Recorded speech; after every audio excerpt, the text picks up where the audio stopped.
Welcome to Two Old Geeks Talk, and I'm Rob. I'm Trace. And today we'll be discussing Doctor Who. Now, I'm an old school fan. I'd say classic Doctor Who. Not that I don't love the new Doctor Who, but I'm more of a classic Doctor Who. Trace, on the other hand, knows little to nothing about. I'm not saying nothing, but Well, let me tell you what I know about Doctor Who. Okay, when we grew up, we didn't get a whole lot of science fiction. You kind of took what you could get. It was before you had streaming services, before DVD, before VHS. When you watched what was on the television, what they offered, and you watched it when they played it, that was the only time you could watch it. So as kids, when it comes to sci-fi, we took what we could get. right.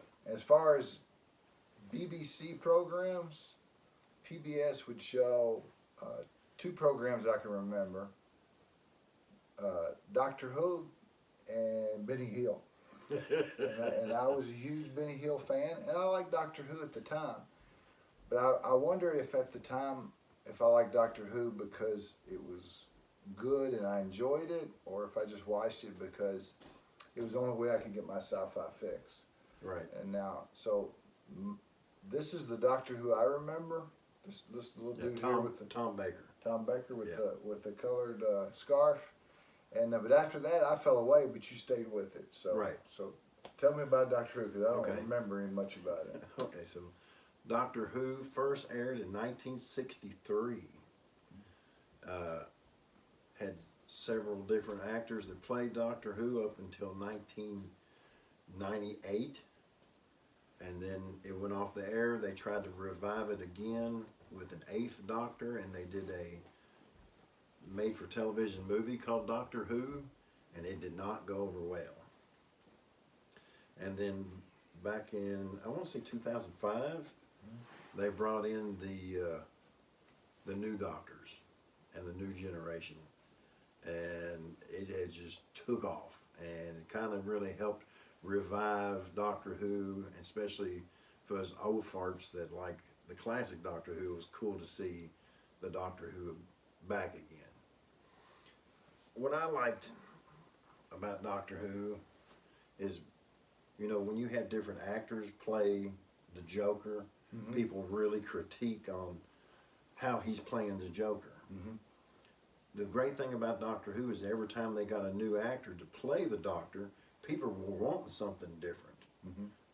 They knew that he was going to generally stay the same. Adventures are going to be a lot similar, but each time you got a new actor, you got a little more nuance than the time before, and they would even play off some of the nuances of the past Doctors as well. And it was kind of interesting that was something that they done. It's been on for over 50 years. It's like one of the longest sci-fi running shows ever. And like you said, it's from England. So here in the U.S., there's not a whole lot Doctor Who merch. You know, it can be found online. But when I was growing up, it wasn't around. So it was really nice. And every year, Mary gets me a bag of Jelly Babies. Oh, yeah? You probably don't know what Jelly Babies Now, I are. got lots of questions.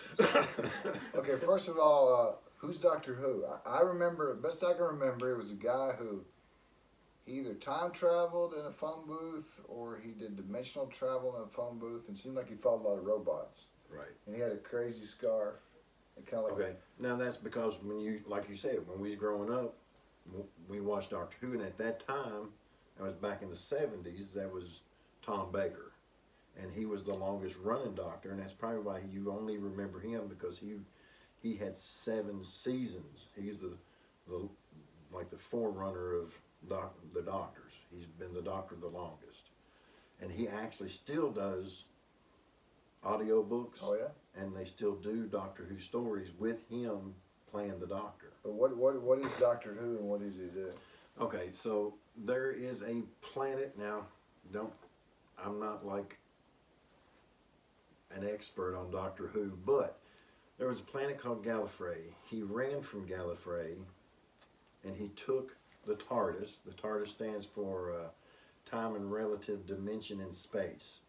And it's basically a spaceship that can travel back and forth through time.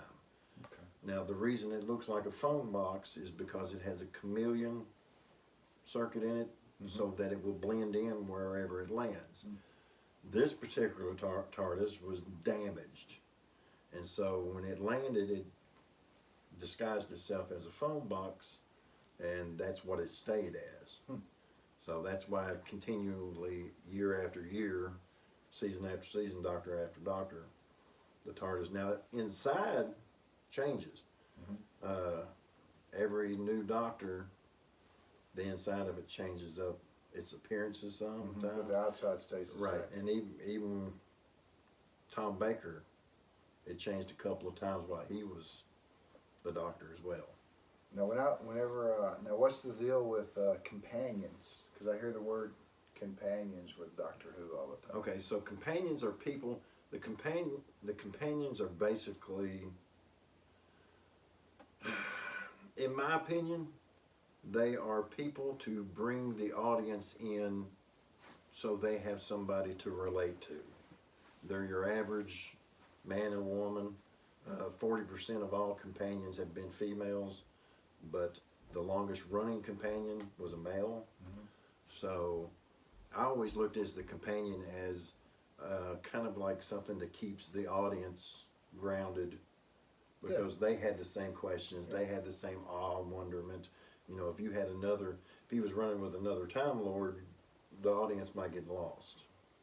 So it was a way to bring the audience into what was going on. I see a lot of people cosplay at Comic Cons, and one of the most popular cosplays is the Weeping Angel. Right. What is that? Okay, so Weeping Angel, it was popularized during David Tennant's time. He was one of the Doctors. Basically, it's an alien that can't move as long as it's being watched. So it looks like stone. It appears to be stone. So if you blink or you turn your head or the lights go out, it's going to come after you. So that's the gist of that. And in one episode, if you kept your gaze on it for too long, it would literally start turning you into a weeping angel. And then what about these, I think they're called Daleks? I see, I mean, there's guys that build R2-D2s, and they spend time and money and effort in building their own R2-D2. Well, lots of times at Comic Cons, I see these things coming up and down the aisle. Okay, how did you say it? Is it a Dalek? No. Oh, I don't. There's two pronunciations. Yeah. Here in the U.S., it's mostly called Darlek, Okay. but in England and other countries, they call it Dalek. Oh, okay. Okay. So I always just call it a Darlek. Is that like it's a bad character, a bad robot? Okay, so through the majority of the storyline, there was a war between the Time Lords, which is what Doctor Who is. Well, not all Gallifreyans grow up to be Time Lords, but with practice and training, you become a Time Lord. So there was a war between the Daleks and the Time Lords, and the war was ended when Doctor Who, the Doctor, literally used something called the moment, and he destroyed both sides at the same time. So he, in his mind, for the longest time, he's the last of his race. And so that's why they're considered like the evil of the all evil. It's not just a robot. There's a alien that lives inside of it. Almost looks like a jelly-filled. It's a mixture between octopus and a jellyfish kind of looking thing. Yeah. So it's not a robot. It's actually like a vehicle. Right. It's more like a mobile tank. Oh, okay. Cool. Yeah, because this is a laser. I don't know what the. Yeah, it looks like a plunger. It looks like a toilet plunger. Actually, that's what that actually was. When they threw it together so many years ago, they had little to no budget, and that's literally what some of the things were plumbing parts when they built the thing. What's interesting, if we go back to the construction and everything, the whole thing was an experimental show, and they really didn't think it was going to take off. The great thing about Doctor Who was one of the very first female producers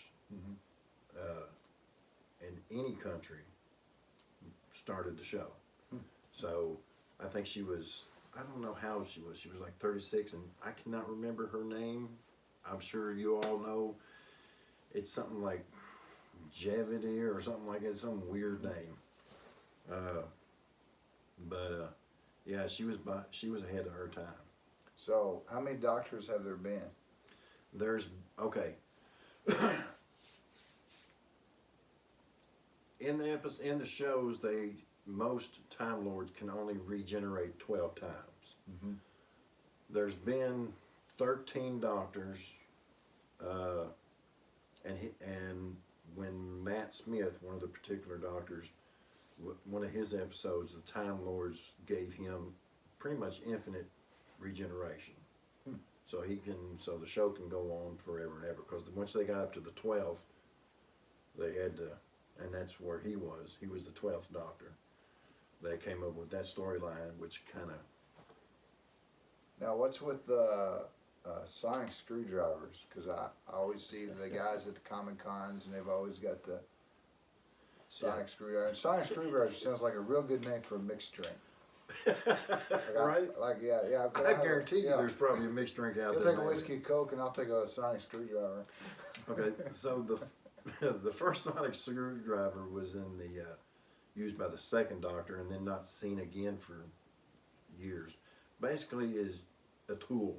It's not a weapon. The Doctor is a pacifist. He really doesn't believe in violence. So he uses this. It can use to operate computers. It unlocks doors. So it's kind of like Batman's utility belt. Basically, yeah, really. So each Doctor has a little different one? Well, up until Jodie Whittaker, the latest Doctor, every new Doctor usually got a new, and this was with the 2005 on, they got a new sonic screwdriver, and the inside of the TARDIS changed each time. So, when they regenerated, the old Doctor would still have the original one, but eventually it would change up. So have you watched any of the new Doctor Who's with the female Doctor Who? No. Between work and not really having access to BBC, right, I haven't really been able to. Watched it. Now, Capaldi, everything I've watched on him, I've had to watch on DVD. Now your wife Mary, she watches it, and Right. she said they changed a lot of things with the new Doctor Who, and she wasn't a real big fan of it. And I think she said she'd watched a few of the episodes. Right. And well, that's interesting.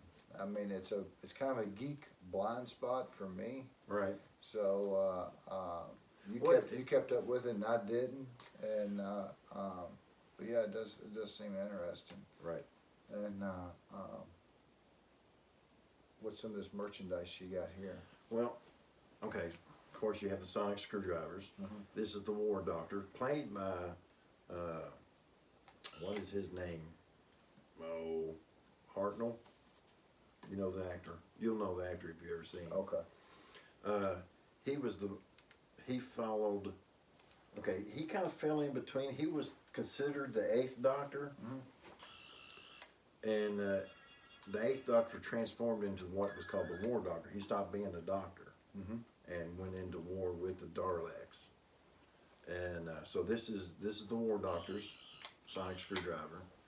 This here is Tom Baker's sonic screwdriver. It's the 4th Doctor. Is it your favorite Doctor? The Yeah, fourth Doctor? yeah, the 4th That's, Doctor. that's this guy right here. Right. Right. That's Tom Baker. Yeah. Yeah, he's got style. Yeah. Well, that's another great thing about it is each time they come out with another Doctor, their style changes. And I've been okay with pretty much all of them except for the gentleman with the celery on his jacket. That was his last name was I think his last name might have been Baker. But he didn't last too long. I don't know how many seasons he was, but I never really got into him. This here is this was a modified sonic screwdriver made for a character named River Song, which ends up becoming the Doctor's wife. I was going to ask you that. If companions like sidekicks to doctors? Yeah. Yeah. So Yeah. they ever? And so I guess they get busy every once in a while. No. Oh, they don't. But they got married. No, she wasn't a companion. Oh, she wasn't a companion. No. Oh, okay. Actually, what she was. So that's a strictly platonic relationship between a doctor and a companion. There has been romances in the 2005 up, but nothing happened. Okay. Right. Okay. Nothing really. They just like. It was kind of like I can, I want to, I can, I want to, I can't. Right. So is that like a rule, like a Time Lord rule, like? I don't. Yeah, I don't. can't. Well, the thing is he's like 9,000 years old, and he's outlived pretty much He's all probably his. not even interested in it. He just wants to Yeah. bird watch or something. So anyway, the crazy thing about River Song is she is actually the daughter of two of his companions. Oh, So that's confusing. yeah, right. So this was made for her. Of course, you have the TARDIS. I don't know why that thing works sometimes. Probably old. I understand. I'm old too. So I can't remember maybe the sound will travel to it. So the sounds of this was actually made by keys. I'm trying to figure out. Was actually made by keys traveling up and down a piano chord. Oh yeah? Yeah. That's cool. Now this is so Gallifrey really wasn't destroyed. It was sent over into a pocket dimension. Yeah. And kind of frozen in time. And that's where this picture comes from, because it's like a living picture. Yeah. So Gallifrey is actually frozen in time and. It looks like it's being destroyed. Right. Yeah, it was. So it's in the process of being destroyed. Well, it was during the war. During the war. All the doctors gathered around it and literally frozen in time. This is, of course, Tom Baker. This is Tom Baker, but he come back in later episodes and played the curator.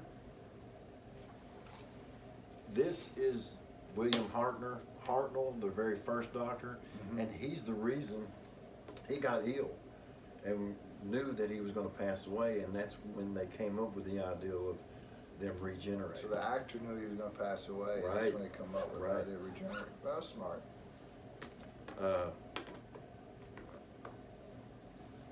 That's K9, which is one of his robotic companions. This is the War Doctor. Oh, what's this right here? Now that is so that is one of the original keys to the TARDIS. Oh, okay. And you can purchase these online, but I actually made this, and I made it out of that metal clay. That's cool. So I found a picture of the front and the back. Yeah. And made a mold and pressed it in there and then carved it out. I think things you make are a lot more special than things you just buy. Right. You know? And they're cheaper, so you got that too. So it's just different little things. The keychains come out of blind bags. The toys I've picked up here and there, because there's really only one place that I found that sells the toys. So if you didn't know anything about Doctor Who, and you wanted to, and somebody came to you and they wanted to kind of dip their foot in the Doctor Who pool, and what would be a good place to start? I would actually start them with David Tennant. David Tennant? He's the 10th Doctor. 10th Doctor? I'd start him with the 9th Doctor. Okay. I'd start him with the 9th Doctor, and then I'd move them on to the 9th, 10th, 11th. And if they wanted to go back. And then if they wanted to go back, they could. Okay. Cool. All right. Well, that's been interesting. Sometimes we'll pick a topic that that we both love. Like first two topics, I chose Blade Runner and George Lucas era Star Wars. And the next two topics Robert's going to pick, and it may be something that we're both passionate about, or it may be something just one of us passionate about. And but it's really interesting because I absolutely knew nothing about any of this. Well, So not everybody's geeky about the same thing. yeah, that's true. That's true. Everybody's got geek blind spots, and I'm sure we'll do some stuff in the future that you know just a little bit about. But anyway, I enjoyed it, and hope you guys did too. And we'll see you again next month. All right. Later.